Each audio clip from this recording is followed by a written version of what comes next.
J'ai lu qu'une étude américaine affirmait que lécher la barre du métro ne présentait aucun risque pour la santé.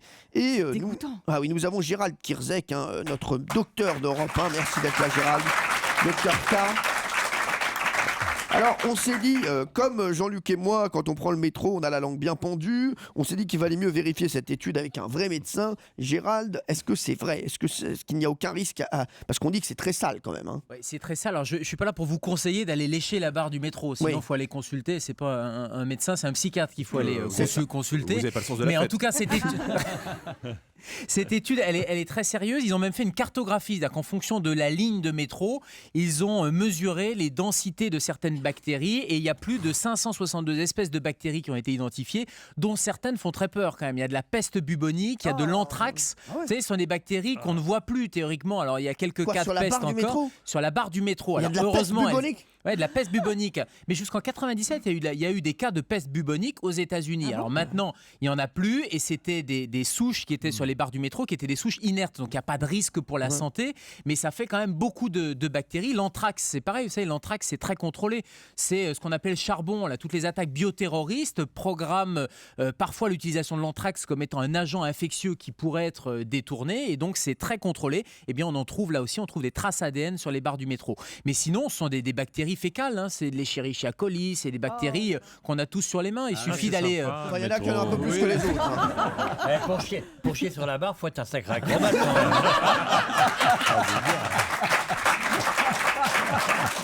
Ça fait C'est un beau de sniper. ça fait un joli saut périlleux avec Moltonen et Bépicentrique. Ça serait énorme. Le gars, allez, c'est génial. Vous allez voir ce qu'il fait.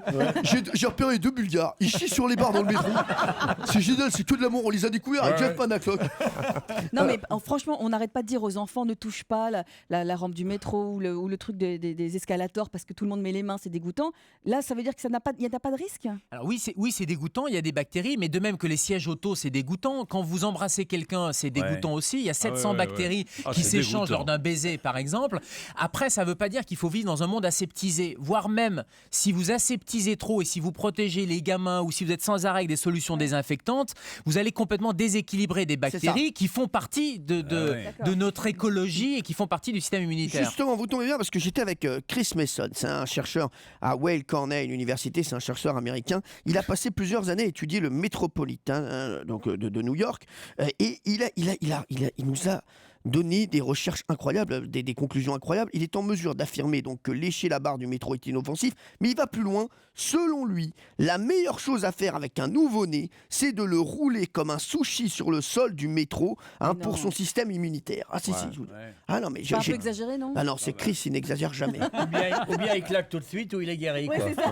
Non, mais c'est ça. Gérald. Non mais il dit ça, c'est une image et c'est un peu Ah de la oui. com, mais les gamins qui vont en crèche par exemple, qui vivent en communauté et qui attrapent des infections hivernales, eh bien ils ont moins d'allergies parce que leur système immunitaire arrive à maturité plus vite que des gamins qui seraient pas mis en crèche, qui seraient à la maison surprotégés, qui eux ne peuvent pas développer leur système immunitaire et donc le système immunitaire va se développer d'une autre manière et c'est une des causes de l'allergie par exemple. Donc je dis pas qu'il faut prendre les gamins et les rouler dans le métro, mais par contre que les gamins touchent les barres de métro ou qu'ils puissent attraper quelques infections virales l'hiver, ça fait pas de mal.